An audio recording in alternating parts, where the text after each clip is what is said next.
Bismillahirrahmanirrahim. Janganlah kalian seperti orang-orang yang berpecah belah dan berselisih paham sampai menegangkan urat leher, sampai membuat penat urat pemikiran.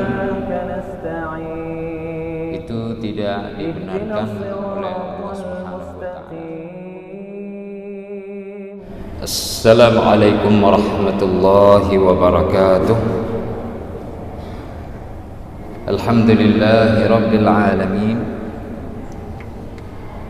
Wassalatu wassalamu ala asyrafil anbiya'i wal mursalin, Sayyidina wa maulana Muhammad, imamil mufassirin wa qaidil muhaddithin, hujjatul fuqaha wa qudwatil awliya was salihin, wa ala alihi wa ashabihi at-tayyibin at-tahirin. Ma'asyiral muslimin, sidang jamaah subuh yarhamkumullah. Baru berselang beberapa hari kita telah melaksanakan pesta demokrasi di negeri kita ini. Pemilu untuk 5 tahun sekali. Setelah 2019, sebelumnya 2014, lalu kemudian pada tahun 2024 ini. Sampai dengan hari ini belum ada kesimpulan akhir siapa yang akan menjadi presiden dan wakil presiden maupun para dewan perwakilan untuk rakyat kita serta perwakilan daerah, baik di tingkat pusat, provinsi maupun kabupaten kota. Dan walhamdulillah perhitungan secara real count tetap sedang berlangsung. Mungkin masih membutuhkan waktu, meskipun riak gelombang di sana sini terdengar dengan berbagai ilustrasinya masing-masing.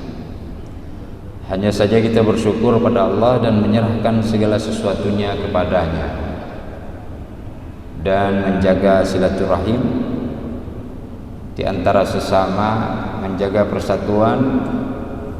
Wa'tasimu bihablillahi jami'a wa la tafarraqu.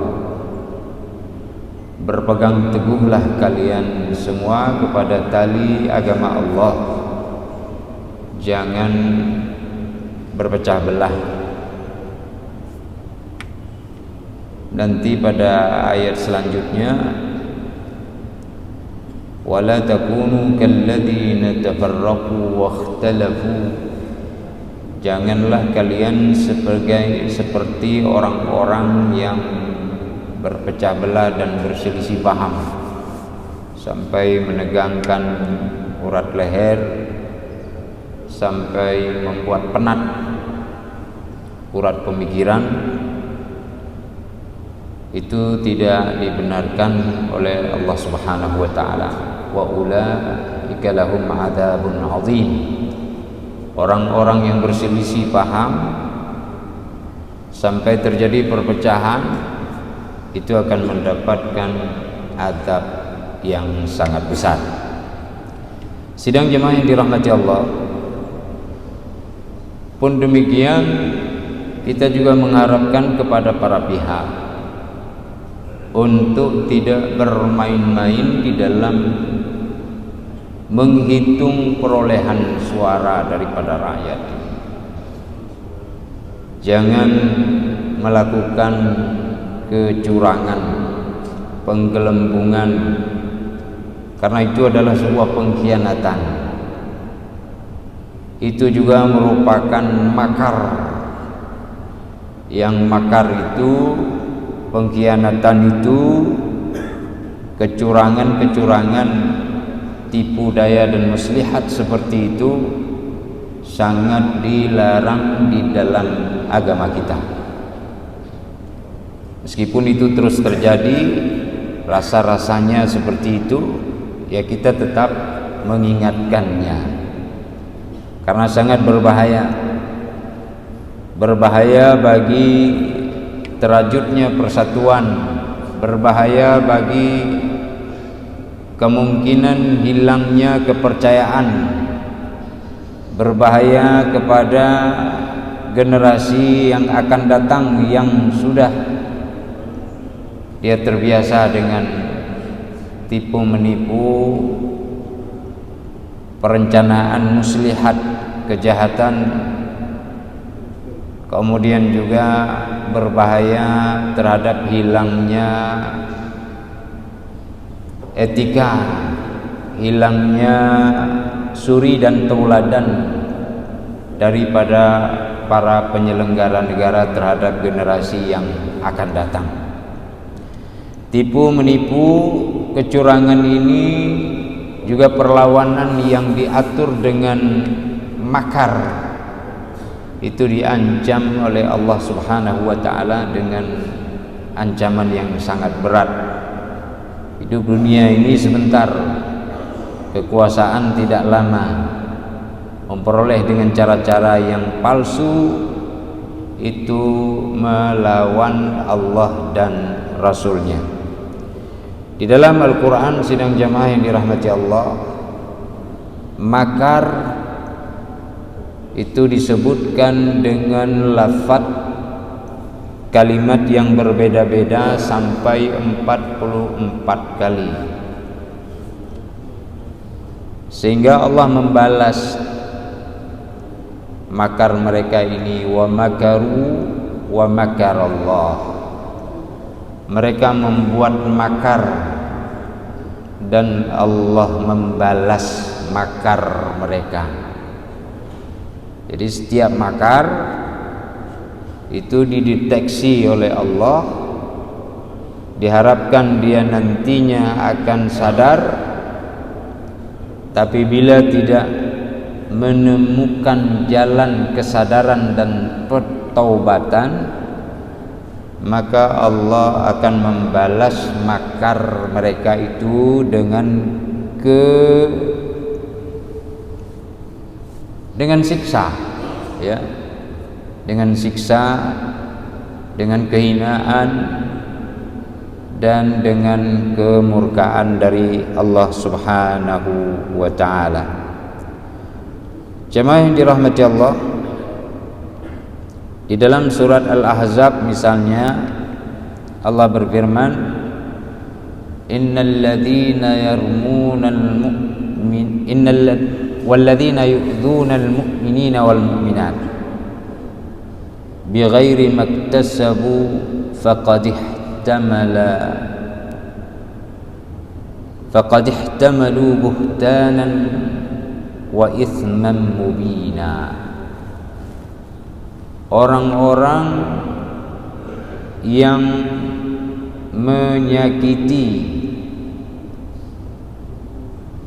orang-orang yang beriman, baik laki-laki maupun perempuan, tanpa ada sebab dan tidak ada hal yang mereka lakukan sehingga mereka disakiti, dituduh, ya, tanpa berbuat hal yang berhak untuk mendapatkan perlakuan yang menyakitkan, itu mereka sebenarnya sungguh telah menanggung siksa dan dosa yang sangat besar. Yang orang-orang kafir di Mekah, ya,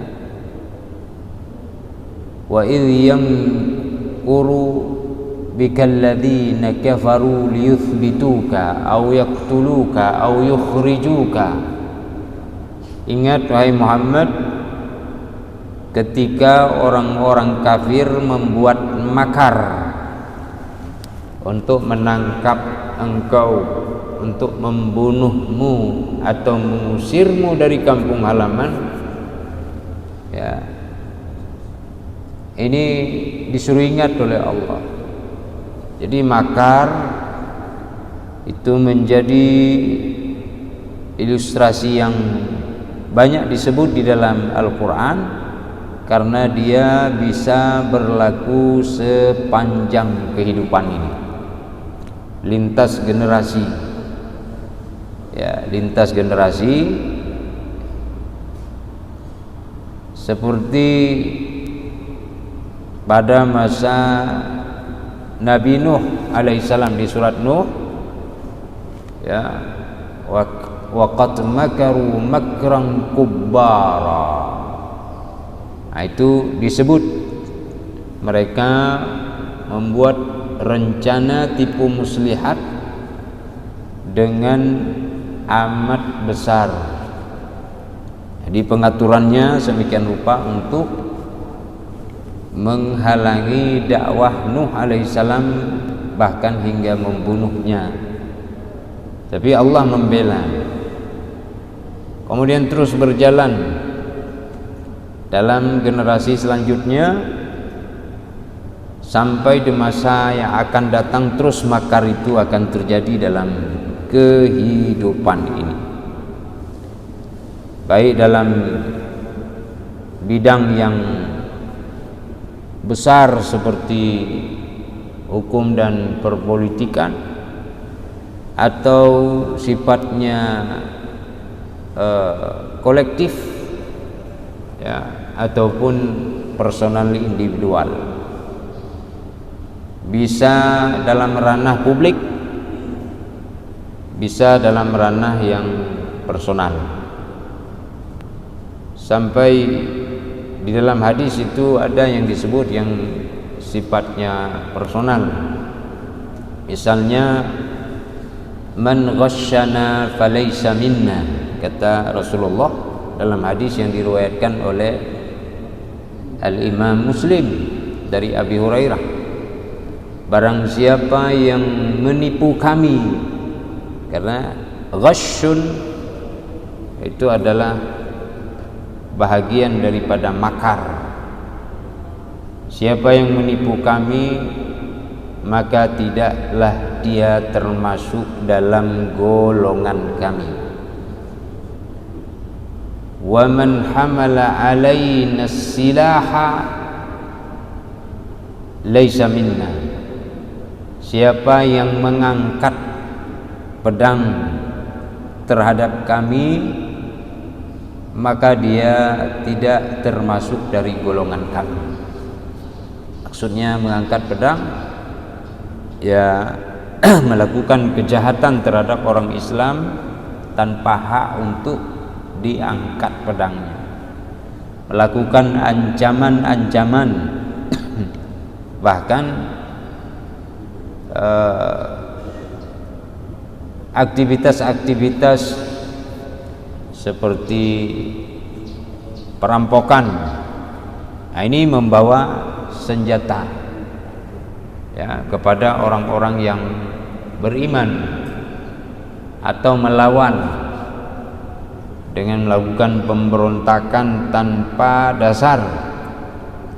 Nah, ini juga falaisa minna. Sehingga nanti Rasulullah menyebutkan wa man ghasyana falaisa minna. Siapa yang menipu kami, mengelabui kami, mengatur siasat untuk supaya orang-orang Islam ini tertipu, ya, terpedaya, sehingga banyak rugi dia nanti, rugi secara material maupun moral, rugi waktunya, rugi energinya, rugi, ya, harta benda dan kekayaannya, tidak bisa tercapai manfaatnya, hilang seni dan keindahannya. Itu man ghasyana, melakukan pengelabuan, tipu muslihat, menyembunyikan hal-hal yang kurang atau aib dalam suatu urusan niaga, perdagangan, jual beli, itu ranahnya sampai kepada personal. Rasulullah datang ke pasar, ada orang jualan buah-buahan, kurma, dimasukkanlah tangan Rasulullah ke dalam kurma itu. Kemudian waktu diangkat basah, fawajada balalan. Kemudian Rasulullah katakan, wahai penjual makanan, mengapa kamu melakukan ini? Apa ini? Lalu orang itu mengatakan, itu basah karena hujan, wahai Rasulullah. Kalau memang hujan basah, kenapa engkau tidak letakkan yang basah itu di permukaan sehingga bisa dilihat oleh orang? Ya, man ghasyana falaysa minna. Itu pada kali lain Rasulullah mensabdakan dengan sabda yang sama. Siapa yang menipu kami maka bukan termasuk dari golongan kami.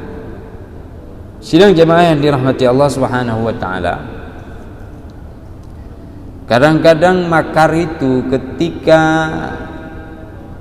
diketahui oleh orang lain, maka dia timpali dengan makar selanjutnya, sehingga menjadi sulit untuk dikenali. Kalaupun hendak dikenali, maka butuh kepada analisa yang semakin mendalam, butuh kepada tenaga dan pikiran yang lebih luas. Ya, nah itu pernah terjadi pada masa Nabiullah Sulaiman alaihissalam. Di antaranya banyak kejadian dalam sejarah. Karenanya kata makar itu dalam Al-Quran dipakai dalam bentuk sighah madhi, bisa dipakai dalam bentuk sighah mudhari, maupun dia isim fa'il, ya, bisa dengan masdar. Jadi semua bentuk sighah, ya, pola pembentukan kalimat atau lafadznya itu menunjukkan bahwa bisa terjadi dalam sejarah kehidupan manusia ini. Bila kehidupan masih ada, makar itu tetap ada. Apalagi banyak kepentingan yang ingin dicapai oleh orang-orang yang hatinya jahat.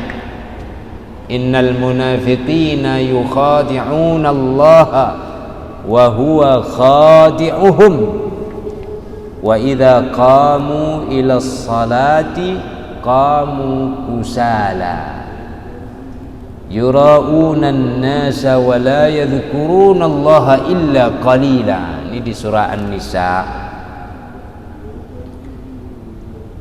Sesungguhnya orang-orang munafik itu mereka menipu Allah, dia buat tipuan kepada Allah. Dia pikir sudah bagus sekali tipuannya. Wa huwa ay wallahu khadi'uhum, dan Allah membalas makar tipuan mereka. Maka tipu tuh banyak dalam sejarah. Pada masa Rasulullah, orang-orang munafik membuat tipu daya dan aniaya terhadap umat Islam, membuat makar. Tapi kenapa tidak dihancurkan? Kenapa tidak diperangi? Karena dia tidak nampak ke permukaan. Nah, kalau tidak nampak ke permukaan, kalau kita mengambil tindakan, maka orang-orang akan mengklaim, akan menuduh bahwa kita melakukan tindakan terhadap orang-orang yang baik, karena orang lain melihat dia baik. Padahal di dalam hatinya itu penuh dengan keangkaramurkaan. Dia nampakkan keberimanan, dia sembunyikan kekafiran. Dia nampakkan nilai yang beretika, dia sembunyikan ya di dalam hatinya itu hal-hal yang melawan atau ketercelaan daripada etik itu sendiri. Nah, ini banyak di dalam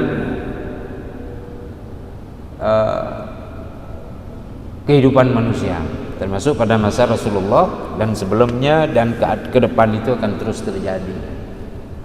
Jadi tidak bisa diambil tindakan. Ya, itu dua alasan. Ya,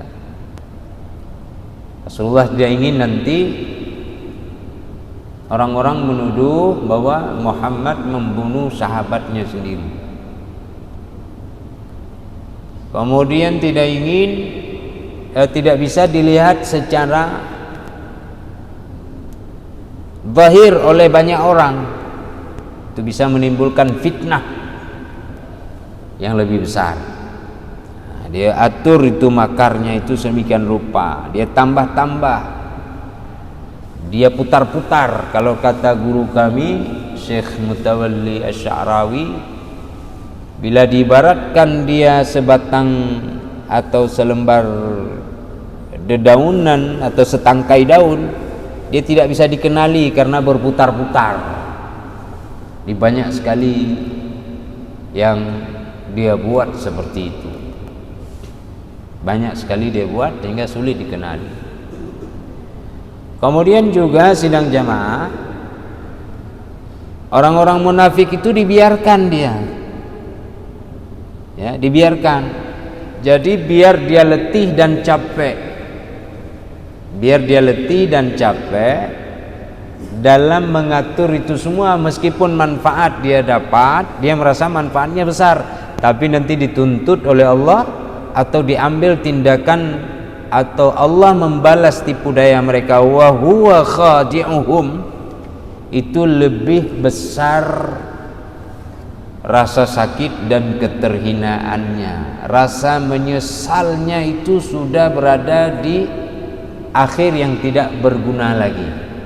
Sementara dalam kehidupan ini dibiarkan oleh Allah supaya menjadi pelayan bagi orang-orang yang beriman. Karena orang hidup muka dua itu capek, Pak. Ya, Bu, ya, di rumah orang hidup dengan dua muka itu letih. Pada satu sisi dia harus menampakkan ya bagaimana kemuliaan sifatnya, padahal dalam hati membara rasa bencinya, kejahatannya. Itu dia biar melayani orang beriman. Katakanlah misalnya kita suruh tolong ambil itu sebentar sama kawan, dia cepat bangun, tidak apa-apa, biar saya ambil. Padahal dalam hatinya mendongkol, tapi dia ambil juga untuk memperlihatkan. Yura'unan nasa, ya, itu disebut wa idza qamu ila sholati qamu kusala. Kalau dia mendirikan salat, dia mendirikan atau berdiri untuk salat itu dengan malas-malasan. Yura'unan nasa, ya, untuk memperlihatkan kepada manusia supaya dia mencari popularitas, supaya zaman sekarang viral, ya. Oh, saya ahli salat. Walaupun di belakang manusia dia tidak salat, Allah sebut sendiri, wala yadhkurunallaha illa qalila, dan dia tidak berzikir menyebut nama Allah kecuali hanya sedikit. Maksudnya sedikit ya waktu di depan manusia, di belakang dia tidak. Walaupun tertawa-tawa merasa senang, tapi sesungguhnya dia mentaklif dirinya dengan sesuatu yang tidak seharusnya. Di depan manusia berusaha nampak ya dengan meyakinkan, memberi pengaruh dan menebarkan energi positif. Dia tuh berusaha untuk positif, tapi tidak positif dalam hatinya. Itu jadi pelayan dia. Jadi dibiarkan oleh Allah. Wa huwa khadi'uhum wa idza qamu ila sholati qamu kusala yura'una an-nasa wa la yadhkuruna Allah illa qalila. Sidang jamaah yang dirahmati Allah, bila kita lihat di dalam hadis Nabi sallallahu alaihi wasallam misalnya, Rasulullah sebutkan seperti hadis riwayat Muslim tadi dari Abi Hurairah. Kemudian ada hadis-hadis yang semisal, ya, man khabbaba zawjata mri'in aw mamlukah falaysa minna, hadis riwayat Abu Daud. Siapa yang menebar kebencian, merayu dan menipu istri, kalau tadi kan jual beli, ini pada kehidupan rumah tangga, merayu dan menipu seorang istri tentang keadaan suaminya, maka dia tidak termasuk dalam golongan kami. Ini sering sekali ya kita dengar dalam masyarakat. Ke jumpa sama suami ke di mana dulu? Oh, di sana dulu waktu ini. Itulah suami ke malas sekali. Kok mau ke sama dia? Ini dia jelek-jelekkan suami orang pada istrinya, sehingga menimbulkan rasa benci, rasa tidak kerasan, ya, tidak betah bersamanya. Ini juga termasuk dalam golongan orang yang membuat makar. Jangankan orang lain di luar ranah private keluarga atau ranah domestik, ya, jangan di luar ranah domestik orang lain, di dalam domestik sendiri misalnya ibu mertua, ayah mertua, tidak boleh mencoba untuk membuat sang anak bisa membenci daripada suaminya. Itu tidak dibenarkan, ya, oleh agama ini. Sidang jamaah yang dirahmati Allah Subhanahu wa taala. Hadis seseorang datang kepada Rasulullah. Orang ini mengaku, wahai Rasul Allah, aku telah ditipu dalam satu transaksi jual beli. Seperti kalau sekarang kita mengaku kepada Allah, ya Allah, kami ditipu. Misalnya Anda merasa ditipu, siapa yang ikut kontestan pemilu nih sebagai wakil rakyat, suara Anda hilang, padahal ada lumbung-lumbung yang Anda miliki suara tapi hilang.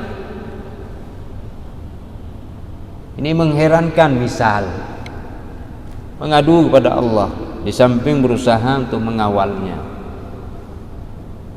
Allah menjanjikan akan bertindak membalas tipu muslihat orang. Nah, ini pengaduan kita kepada Allah, selain mencoba merentas kembali mengikuti, jangan sampai hilang, ya, dalam tingkat yang kecil sampai kepada ke atas.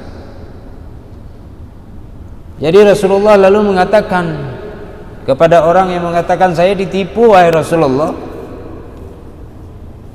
kata Rasul, man bay'ata faqul la khilafah.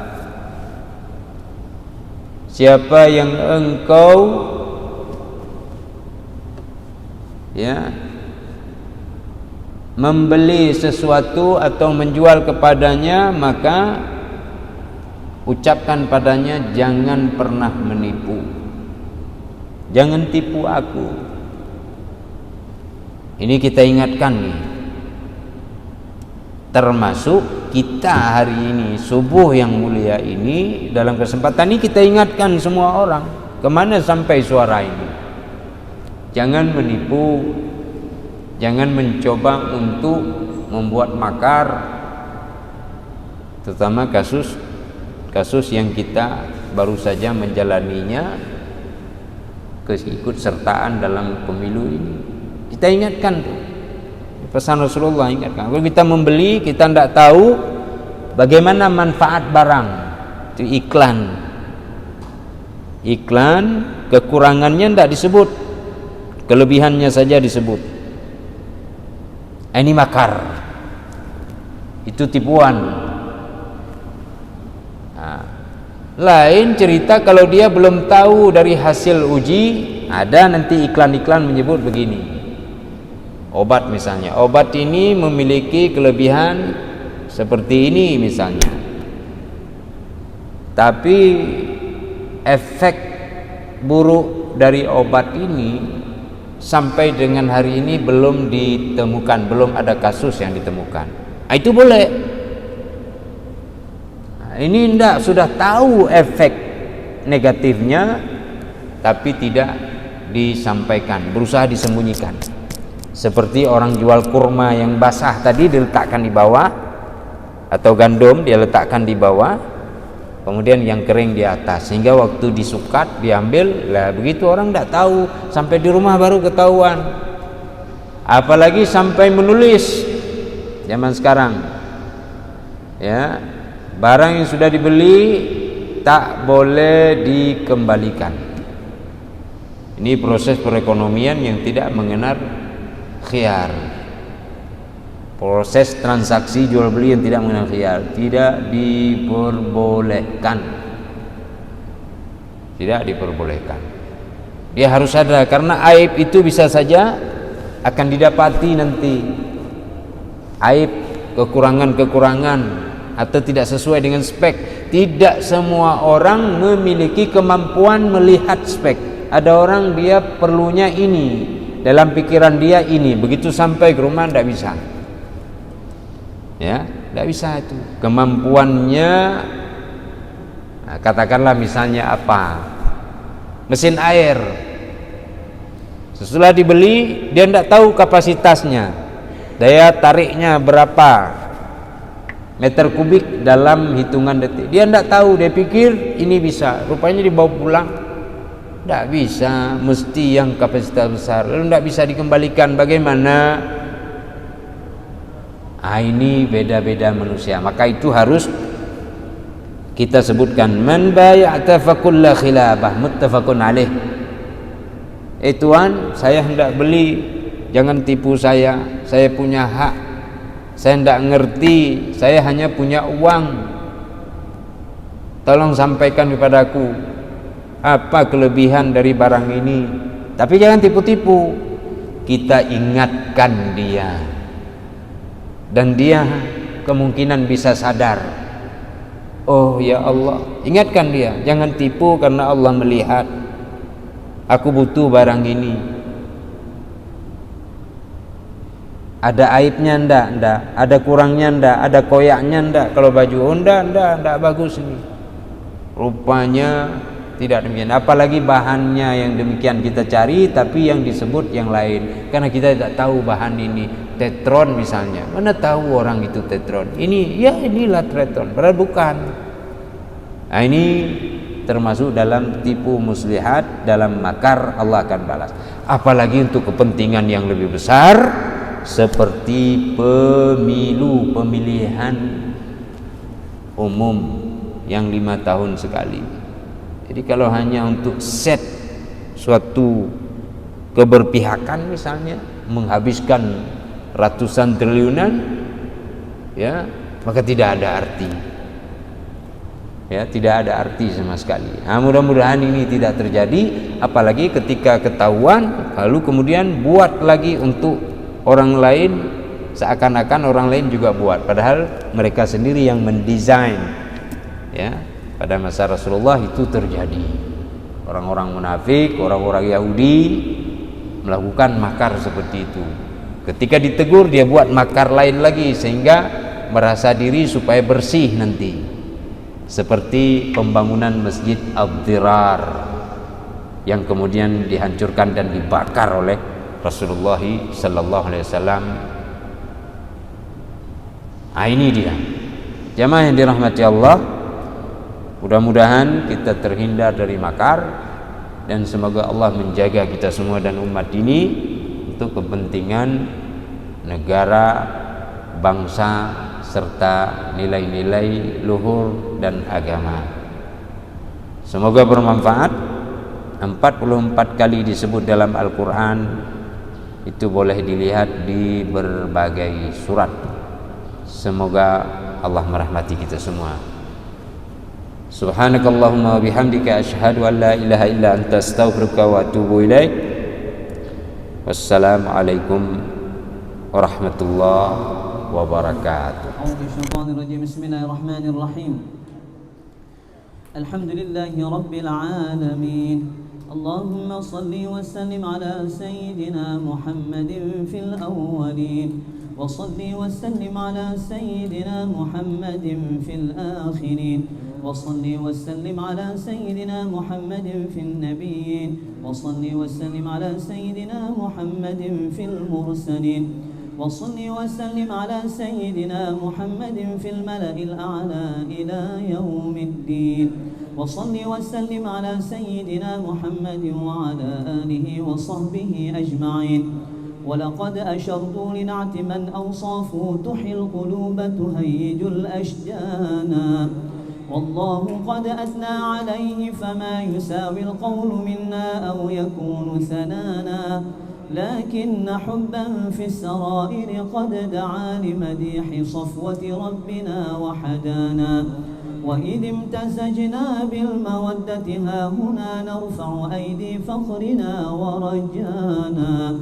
للواحد الأحد العلي إلهنا متوسلين بمن إليه دعانا مختاره وحبيبه وصفيه زين الوجود به الإله حبانا يا ربنا يا ربنا يا ربنا بالمصطفى اقبلنا أجب دعوانا أنت لنا يا ذخرنا في هذه الدنيا وفي أخرانا أصلح لنا الأحوال واغفر ذنبنا ولا تؤاخذ رب إن أخطانا واسلك بنا في نهج طه المصطفى ثبت على قدم الحبيب خطانا